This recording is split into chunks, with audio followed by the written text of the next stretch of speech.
Okay, so going through the slides, quick land acknowledgement. So I'll just quickly go through that for everyone. So we recognize and respect that New Westminster is on the unceded and unsurrendered land of the Halkma'alam speaking peoples. We acknowledge that colonialism has made invisible their histories and connections to the land. And as a city, we are learning and building relationships with the people whose lands we are on.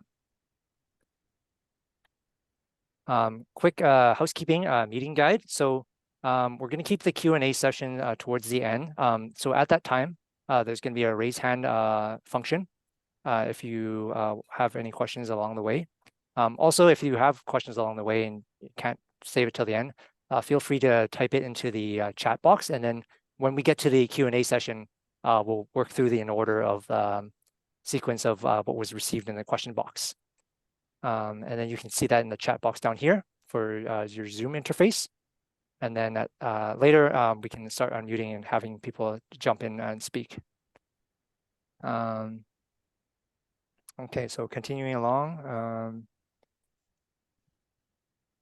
So the agenda for this evening's information session, we'll go through the introduction of our team, which I touched upon earlier.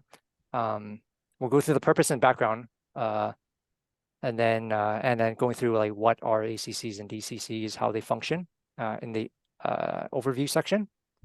We'll then work through the summarizing the different programs of ACCs and DCCs and how they may apply. And then I'll leave some resource links through the additional resources tab, and then we'll go into the Q&A session afterwards.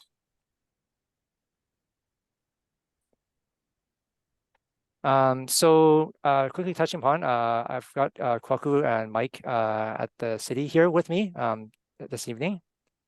Mike is with our planning development team, and Kwaku and I work in engineering services together.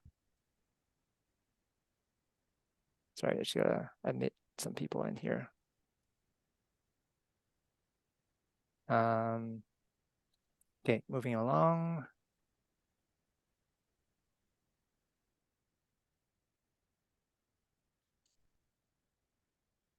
Okay, so going through the purpose and background. So let's start with what are DCCs. So DCCs are a one-time charge collected from developers to fund future infrastructure such as water, sanitary, stormwater, and parkland acquisition. And newly in the housing legislation by the province that was introduced in late 2023, it also includes police facilities, fire halls, and solid waste management facilities. The DCCs are administered and enabled under the Local Government Act. DCCs have been around since the late 1970s to fund, infrastructure such as water, sanitary, and stormwater to accommodate growth. And yeah, so sorry, I touched on the last point. It is associated with the anticipated population growth and not just capital infrastructure of renewal, separate from asset management. Going through what are ACCs. So ACCs are very similar to DCCs, with the exception that they're still a one-time charge, but with the exception that they're more focused on amenities-based infrastructures, such as libraries, community centers, urban spaces, sports fields, and along those lines. Also administered through the Local Government Act, and was also introduced alongside with the new categories of DCCs in late 2023 by the provincial government. Similar to DCCs, they are also associated with the anticipated population growth and not just replacement of the infrastructure that's old in age.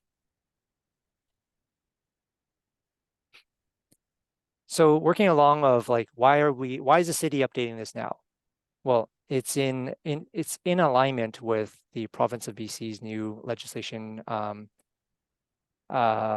including the housing development projects, and to increase housing supply and density, and ideally to try to work through the make housing more affordable. And so that housing legislation update also includes the transit-oriented development areas, which are essentially the areas near SkyTrain stations, such as Sapperton, Braid, 22nd Street Station. And these areas are designated by the province to have higher density residential units, such as concrete towers and 6-story high rises. It also includes the opportunity to add in more zoning for townhomes and specifically what the city is calling infill housing, but it is also the small scale multi-unit housing, which translates into a single family lot that can accommodate up to 4 or 6 single dwelling units within that single family lot.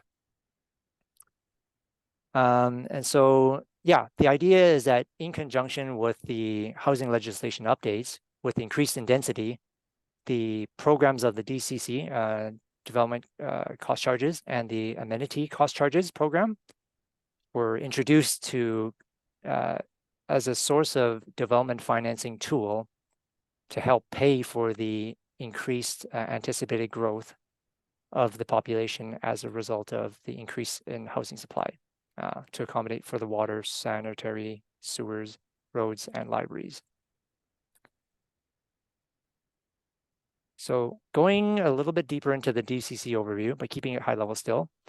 So the overview functionality of the DCC calculation can be kind of summarized as by this graphic, is that through the DCC recoverable costs, these are like the anticipated capital costs of civic infrastructure. So let's just give a quick example. The city will do a modeling review of our utilities master plan, where we review the anticipated growth of the population from housing and planning studies. Let's just say it's 20,000 people. And then that model will then say, okay, where are areas where water mains need to be increased for increased fire protection or increased domestic demand usage. And so those new water mains would be added to the DCC recoverable list to be divided by the future population growth, not existing members. And that will come up with a new DCC rate as development comes in. They pay into the fund that is then collected for new water mains, as one example. And these rates would be paid by the developer. So a quick summary about that graphic is that DCCs are used to fund future growth-related projects and not replacement capital projects. They also account for they focus on the accounting for the impacts on infrastructure as a result of the anticipated growth. And they're paid by developers and are not a direct form of tax or fee to be paid by the resident themselves.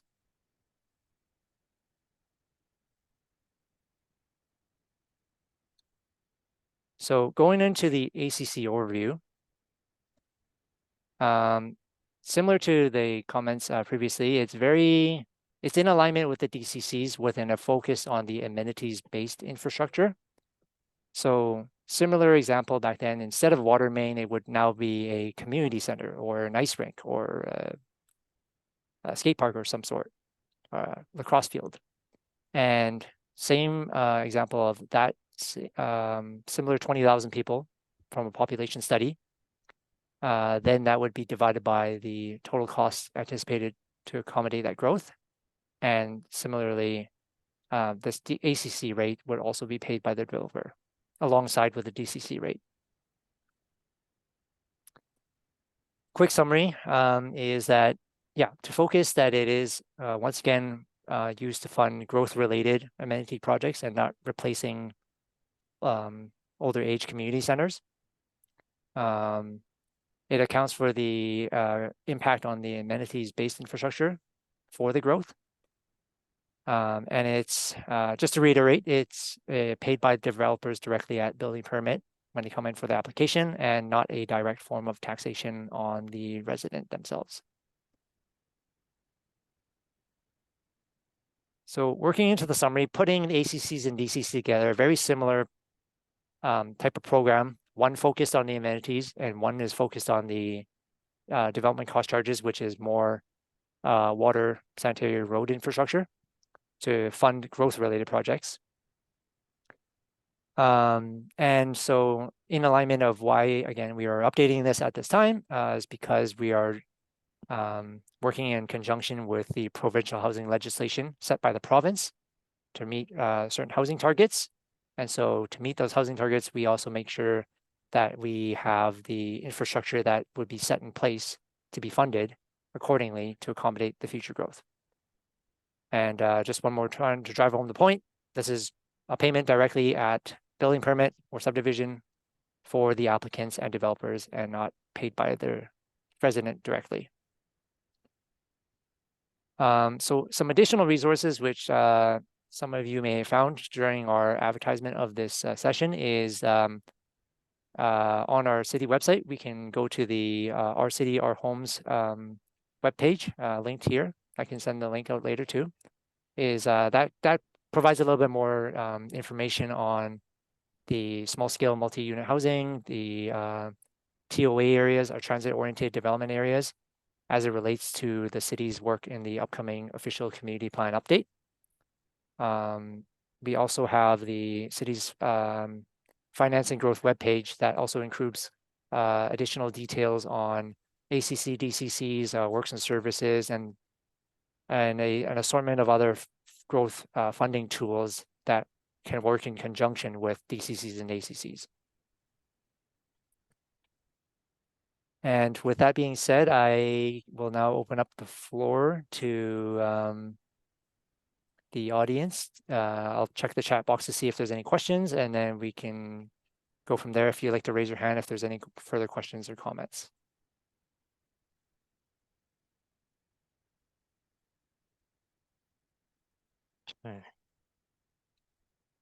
We've got 2 questions in the chat box. Okay, perfect. I'll go through them right now. Okay, so perfect. So we have one from Bob Singh, and I'll just read out to the group so we can kind of go through that together. Do the DCCs apply to carriage homes on a single family lot to either existing home or a new build home with a carriage? So as it stands right now, carriage homes, actually any new development under 4 dwelling units, self-contained dwelling units, so single family home with a carriage home, DCC will not apply at this point right now. So yep. You can unmute. Okay, perfect. Bob, okay. Yeah, as long as you got the answer, then let me know if there's anything else. Otherwise, I'll work my way down. Christopher Bell. So I'll read out to the audience what will happen to in-stream applications once new DCCs and ACC bylaws are passed. Will the old interim density bonus bylaws and policies apply to in-stream applications after the new DCC and ACC bylaws are implemented? So there is a 12-month in-stream protection period. So if those applications are through right now, there's a 12-month period before adoption. After adoption, that there's a 12-month period that the old rates will still apply. The new rates would apply only if the new application happens after the adoption rate. And so maybe I'll let Mike speak more about the interim density bonus as we transition away from the old development financing tool, such as density bonus, and into the ACC program.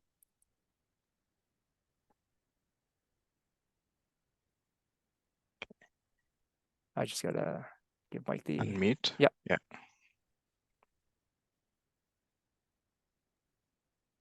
There it is. Thanks, Ryan. Thanks for the question, Christopher. Yeah, so with the ACC bylaws, all applications received prior to the adoption of the ACC bylaw are considered precursor applications, which means that we do need to continue to apply our existing financing growth programs to those applications going forward. So as Ryan was alluding to, that would be our density bonus programs and our amenity contribution programs. So applications that aren't complete by the time the ACC bylaw is adopted, or sorry, in stream by the time the ACC bylaw is adopted, will continue to have those programs applied to them. I think Ryan did talk about the DCC program in particular. That's a bit different because it does have sort of a time expiry for in-stream applications. So you do have a certain amount of time after you submit your building permits. You need to be a precursor application and then submit your building permits in order to remain at the existing rates. Otherwise, the new rates come into effect. I don't know if Ryan or Kwok, you want to add on to that at all, but that's a summary of how that would work. Yep.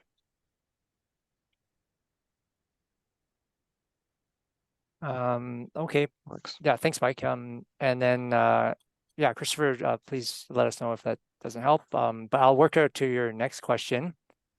So reading out to the audience, in the city presentation to developers, you state that transportation, water, drainage, and sanitary sewer programs are not being updated at this time. Very true. That's correct. Why is this when such fantastic growth is sweeping into New Westminster, putting huge new demands on our infrastructure? So fair point, Christopher. This is more of a timing thing where in late 2023, the housing legislation popped up. We were working on this program. We needed to work on this timeline to make sure that we can follow through on this ACC program. And at the time, we actually didn't even have our utilities master plan update started. And that looks at our water models, sanitary sewer models. And so that is being conducted right now, actually. So that's why this is actually an interim update. And it's not something that's being overlooked. And similarly, there's a solid waste master plan that'll inform more on a solid waste infrastructure and facilities that might be included in the future update. And so fair point that it's not forgotten on us. It's just that the studies for the master plans are being conducted simultaneously with this update. If I can add on to that, Ryan. Yeah, please. Yeah. Because we have an existing DCC program that covers transportation, water, sanitary, those programs already factored in a certain amount of growth. And so that the growth that is happening now will be, those programs will accommodate that kind of growth. And so the new growth, which is coming, as Ryan mentioned, we're currently doing all the studies to kind of update all our plans, including our utilities plans and transportation plans, and we will update the DCC program once we have all those studies completed.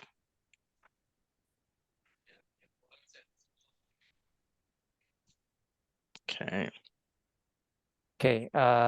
What new community centers, police stations will be built and where?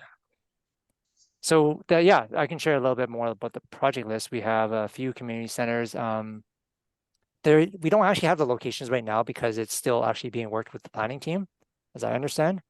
But we do have allowances so that we do have the rates set to allow a few. I think we have 3 community centers on the list right now. Similarly with the police stations, we've put an allowance for police stations. So we don't have the locations right now, but we have the allowance for the budget to start collecting these funds for them. Where will the new parks be? I don't have the exact location. I'm not sure if there's the exact locations even sorted out yet. But similarly, the Parks and Recreation Master Plan that's being updated similarly right now, that'll also be taking a look at the amount of like parkland space that will needed to be facilitated to accommodate the future growth for the audience. If maybe I'll add on to that again, Ryan. Sure, if absolutely. I can. The way that we did our analysis of where the future growth would come, we made a few assumptions and we kind of split the city up into quadrants or thirds. It was thirds. And based on that, then we kind of made assumptions of where, how many community centers and kind of amenities we'll need. So with Ryan saying we don't know the exact location, the reason we say that is because we don't know exactly where that growth is going to pop up first, if I can say that. And so depending on where the growth accumulates, we'll determine exactly where the amenities will go. So the exact locations. Similarly for parks. So we know what the final population growth is, and based on the final population, we know how many amenities and parks we need. But as that growth comes, we'll figure out exactly where.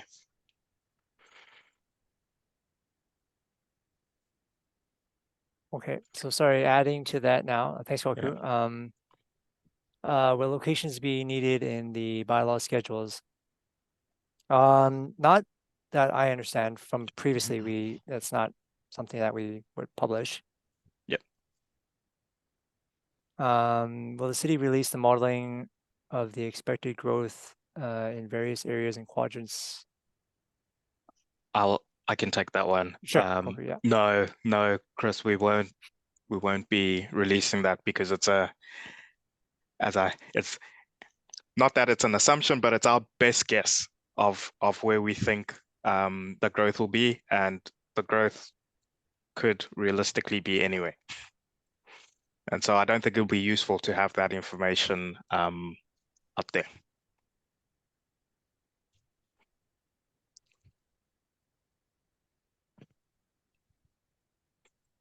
I'm just double checking, Ryan.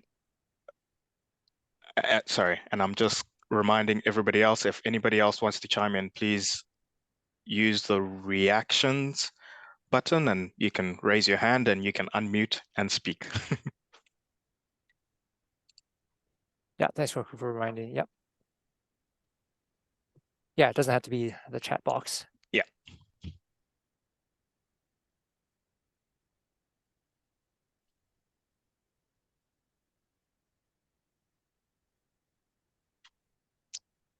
Sorry, adding on to there, and Mike, I think we will be releasing the final growth numbers. I think that will be part of even included in our DCC backgrounder calculations, where we'll see the final growth numbers, but won't see how that's distributed across the city. Okay. I see I got another question from Christopher.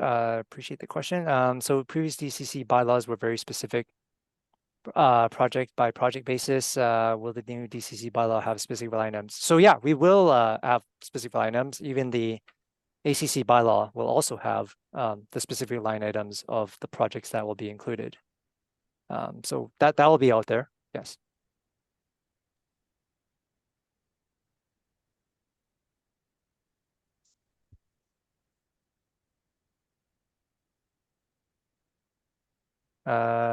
Okay, building on Chris's chat here, will DCC and ACC payments be used against debt for large projects?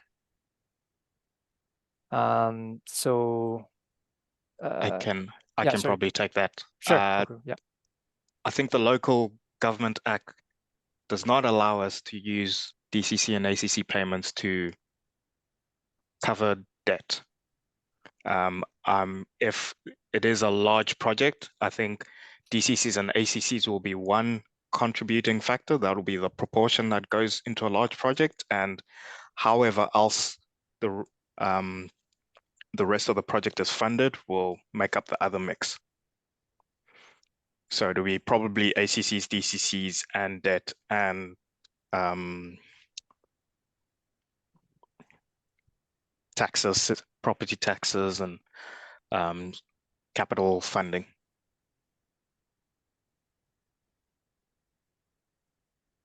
I see. We'll go to Christopher quickly, and then we'll jump to Charles.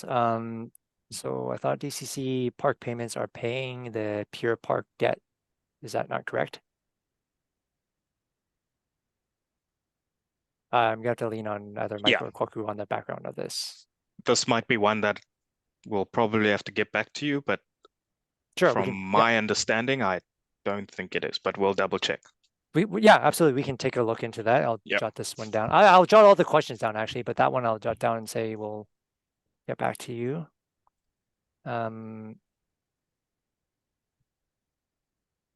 here. Okay, sorry. Moving to Charles's question. Will the ACC fully replace the CAC density bonus program? I could take that one, Ryan. Yeah, sure. Mike, thanks. Yeah, thanks for the question, Charles. The intent is to use the tools that the provincial government has given us to move to a more structured approach to providing amenities, whether that's through an ACC bylaw or an inclusionary housing policy, or those types of things. We don't yet know density bonuses in that mix as well. We don't yet know the final sort of mix of those tools and how they're going to be used going forward. And we do have a very close eye to ensuring that development projects remain generally financially feasible. So we're trying to balance all those different tools in a transition period to ensure that we can create a very transparent and structured program for the community, for council, for staff, and for developers to all sort of work with. And I'm sure you can imagine it takes a bit of time and work to sort of pull all those pieces together and bring them ahead. So we're still working through that, and stay tuned for how all those pieces will sort of fit together. Actually, so thanks, Charles, and thanks, Mike. Actually, there's a follow-up question to that, Mike. How will this interact with the inclusionary housing policy?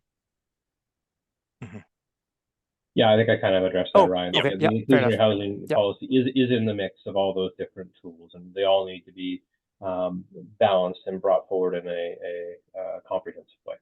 Perfect, thank you. Okay, so then building on the next question from Christopher, will market rental buildings be excluded from paying ACC and DCCs? Mike, do you want to jump in? I mean, I can start, or Koku, yeah, either one. In the way that the program will be, okay, the only exclusions that the legislation have allowed for currently are on the ACC program where affordable housing is excluded. That's correct.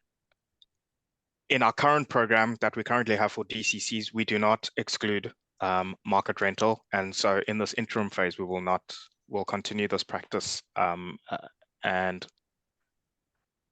include market rental in the ACC DCC program. Yes, it's not, by default, it's not exempt. Correct. Okay, so working through the questions, is there from Charles, is there a rough idea on how long this interim period might be? So yeah, I can build on that. So this program is supposed to be taking us till November. That's the target adoption date, to be determined. But that's the target.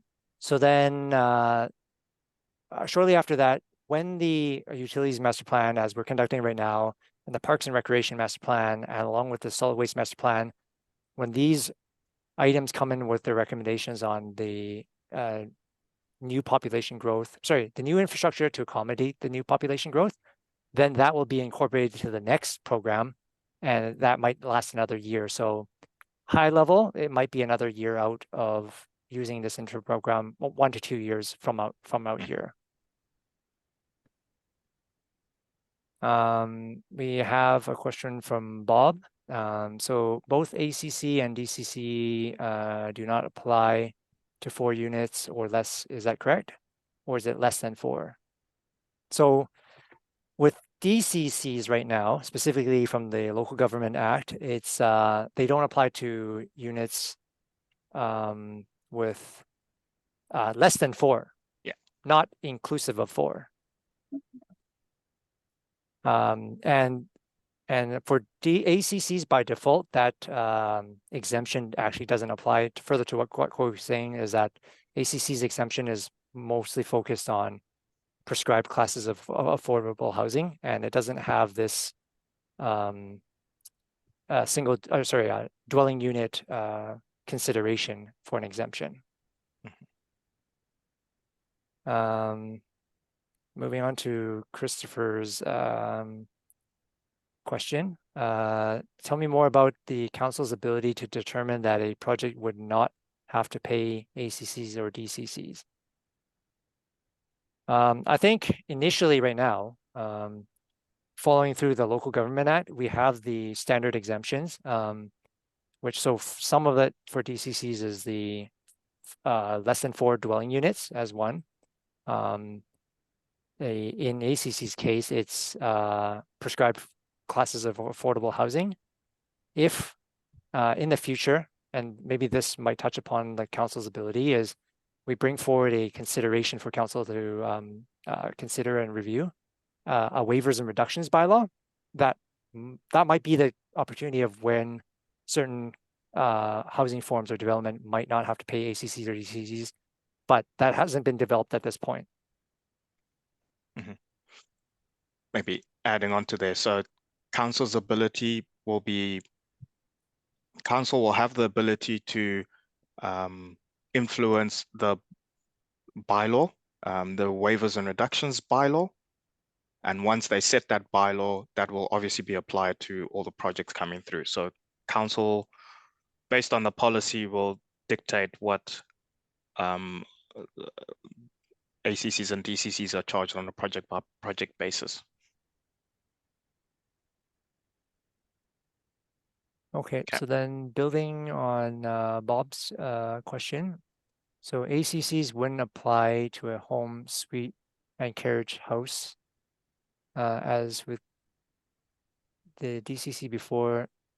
So actually so just to clarify, yeah. So in this case, by default, without the waivers and reductions, by default in the Local Government Act, ACCs would still actually have to pay for a home, a single family, a basement suite and a carriage home. DCCs would not, because that's actually written into the Local Government Act by default. So some of these exemptions are not consistent between the previous program, which is DCCs that came out since the 1970s, and the ACC, which was introduced in late 2023. Would senior staff also have the ability to determine a developer not having to pay ACCs or DCCs? To my knowledge, if we're going to follow through, the Local Government Act, it's not something that senior staff would have the ability to exercise on their own. We'd have to go through the waivers and reductions if there are exemptions that are above and beyond what's in the Local Government Act of whether ACCs or DCCs are exempt.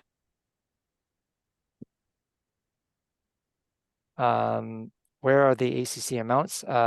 So yeah, fair point, Bob. I will introduce the tables into the public website afterwards, so that they'll be posted after this meeting. To Christopher Bell's question, when will waivers and reductions bylaw be tabled? Sorry, Kwaku? Do you want me to take that, or? Yeah, sure. Yeah, if you want to jump in. Yeah. Good question, Christopher. So in this interim period that we are creating these interim DCC and ACC, we will not be bringing forward waivers and reduction bylaw. We will kind of continue on a lot of our previous practices, and our previous practices, especially on the DCC side, did not have a waivers and reduction bylaw. We still have a lot of work, analysis, and things to figure out, including Mike had mentioned it, a lot of mixes of the different types of programs. Once we have figured that all out, and we do an update to the DCC and ACC program, we will at that point bring forward a potential waivers and reductions bylaw. And so if I put a timing to that, Ryan had mentioned it when answering his question, probably a year to 2 years out, 1 to 2 years.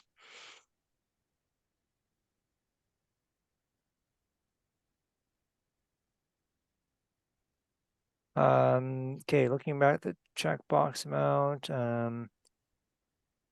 When does this come into effect for ACCs? Is there a rough amount? This seems like a huge effect on single-family homeowners who aren't developers. Yeah, fair point, Bob.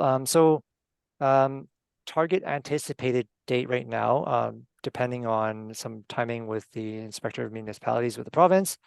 We're looking at early mid-November. So new applications that come in after that would be would have the new ACC rates applied. If there's something in stream right now, they would have a 12-month in-stream protection period. So the rough amounts will be posted on the website with the table by square footage, so you can have an idea of like applying. I don't remember the numbers on top of my head right now, but let's say it's $300 per square meter. Understanding what your new development would be, you can then apply that rate based on $300 per square meter on your project to give a rough idea. And that's a fair point that it could be very impactful for single family homeowners that aren't designated developers. And further to the point of touching upon waivers and reductions, this is something that, yeah, we'll have to bring forth to council at some point to understand all the implications of how it impacts varying members of the community, whether they're bigger developers or smaller or family homeowners. So that'll be in the future, but it is on our minds.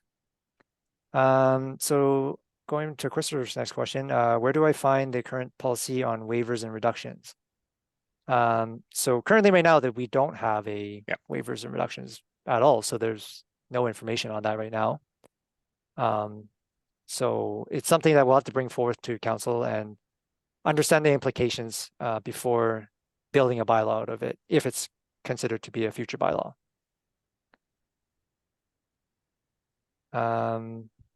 So going on to Bob's question, that would be for suite and carriage house, not the main house. So in this interim, there's gonna be some definition updates of like, does the laneway home get the apartment rate, or does the laneway home get a townhouse rate? And that's something that we're still actually working on simultaneously right now. So that's still underway. And then those waivers and reductions are not retroactive. That's something that we'll have to figure out if we do consider the waivers and reductions, of whether they also fall in. Do waivers and reductions also fall under the in-stream protection period?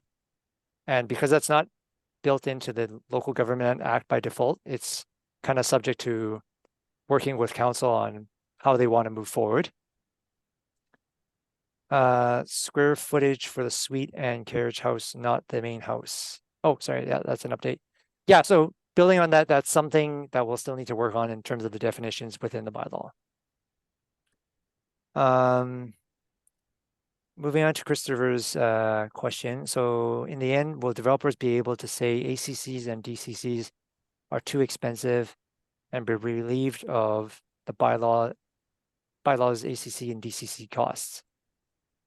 So we've actually, part of this update for the ACC and DCCs is that we've done the economic analyses where, excuse me, where we've worked with participating developers in understanding their performas of what their input costs would be, what the market rate of their developments would be anticipated to be sell for, and to understand that the developments would not be impacted too adversely, with the caveat that there are, I guess, interest rate complications and challenges through labor market and materials that also might be affecting development that might not be attributed directly to the fees themselves.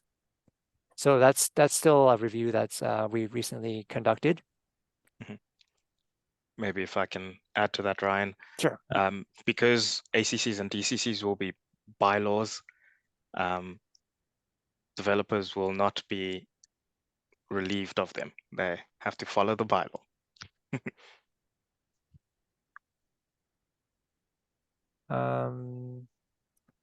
So going to Bob's question, sorry, I guess for secondary follow-up, the ACC is based on suite size or the main house size?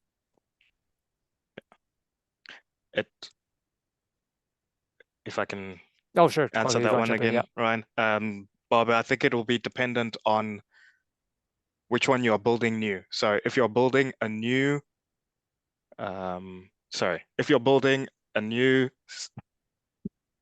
laneway, or if you're adding a suite, then it will only be on those sizes. If the main house is existing, we will not charge on the main existing house. Yeah, thanks, Kwaku. Yeah, just understanding that it's meant to put costs on accommodating new growth. Yeah. So a single family home replacing a single family home wouldn't really apply. And sorry, Bob, I don't actually have the sheet ahead of me right now because I got the share screen going on. So I'm just gonna have to kindly ask you, or I can send it to you directly if you leave me your email of where to get the actual draft table rates for your own rough calculations.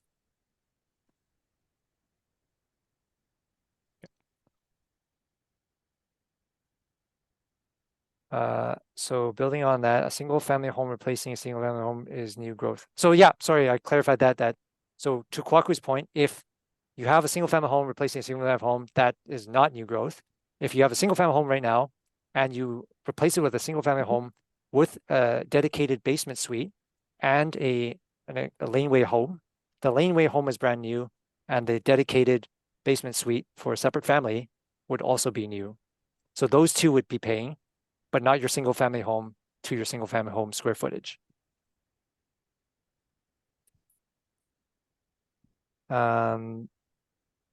Going to Christopher's question, when are the new ACC and DCC bylaws coming to council for consideration? Will there be an opportunity to comment first, second, and third readings? So yeah, actually, we'll be going to council in later August, I believe. Mm-hmm. So that's the first draft of those readings. Yeah, so that'll be an option there. And so since this is a bylaw, obviously bylaws are brought forward for council's consideration. So council will have the opportunity to comment on that.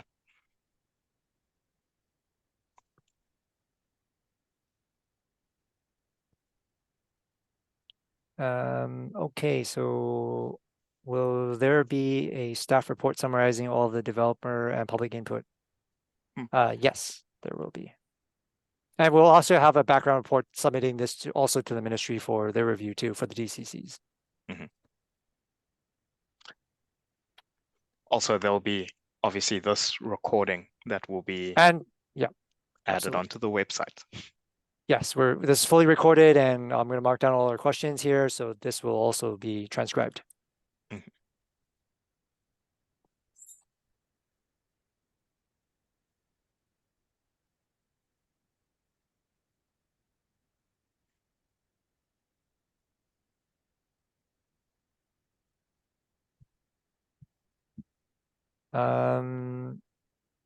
Will this report be out well before the Friday before the council meeting?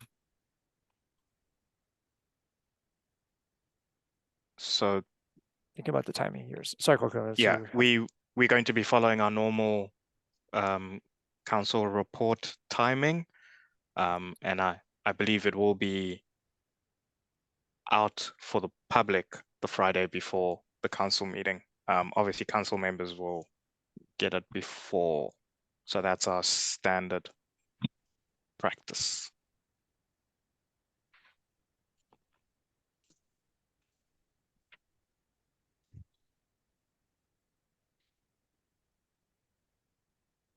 Thank you. Any other questions anybody wants to work through today? Please feel free to raise your hand or type into the chat.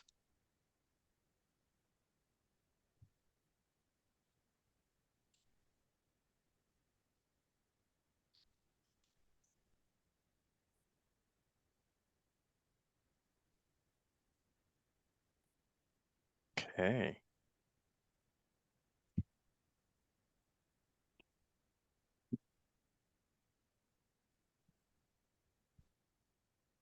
Okay, on that note, I will put my email into the chat for all the audience here. So if there is any follow-up questions, appreciate everyone's time for taking their time out of the day to join us.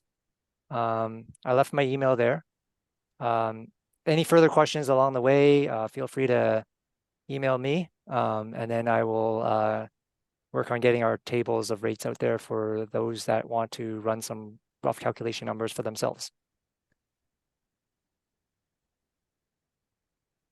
Okay, so on that note, if there's no further questions, I'm looking through the chat box to make sure I didn't miss anyone. And I'm not seeing any hands raised. Then I want to thank everyone for their time. And yeah, feel free to email me if you need to for questions. And we'll get back to you as soon as possible.